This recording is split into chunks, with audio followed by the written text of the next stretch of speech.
Vote গ্রহণ কার্যক্রমে polling অফিসাররা অত্যন্ত গুরুত্বপূর্ণ দায়িত্ব পালন করেন। তারা ভোটারের পরিচয় যাচাই করেন, ভোটার তালিকায় ভোটারের নাম নিশ্চিত করেন এবং ভোটারের আঙুলে অমোচনীয় কালি প্রয়োগ করেন, যাতে একাধিকবার ভোট প্রদান প্রতিরোধ করা যায়।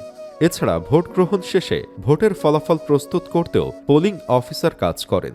এই দায়িত্বগুলো সঠিকভাবে পালনের মাধ্যমে ভোট গ্রহণ প্রক্রিয়ায় স্বচ্ছতা, নিরপেক্ষতা এবং গ্রহণযোগ্যতা নিশ্চিত করা হয়। প্রতিটি ব্যালট বাক্সে মোট 5টি লক ব্যবহার করা হয়। এর মধ্যে 4টি লক ব্যবহার করে ব্যালট বাক্সকে ভোট গ্রহণের জন্য উপযোগী করে তৈরি করা হয় এবং একটি লক প্রিসাইডিং অফিসারের কাছে সংরক্ষিত থাকে, যা ভোট গ্রহণ শেষে তিনি ব্যালট বাক্সের মুখ বন্ধ করে দেন। প্রতিটি ব্যালট বাক্স ও লকের আলাদা আলাদা নম্বর থাকে। এই নম্বরের মাধ্যমে নিশ্চিত করা হয়েছে যেসব ব্যালট বাক্সে ভোট গ্রহণ করা হয়েছে, গণনায় সেই একই ব্যালট বাক্সে রক্ষিত ভোট গণনা করা হচ্ছে। আপনার একটি ভোটই গণতন্ত্রকে শক্তিশালী করে। নির্ধারিত দিনে ভোট কেন্দ্রে গিয়ে আপনার ভোটাধিকার প্রয়োগ করুন।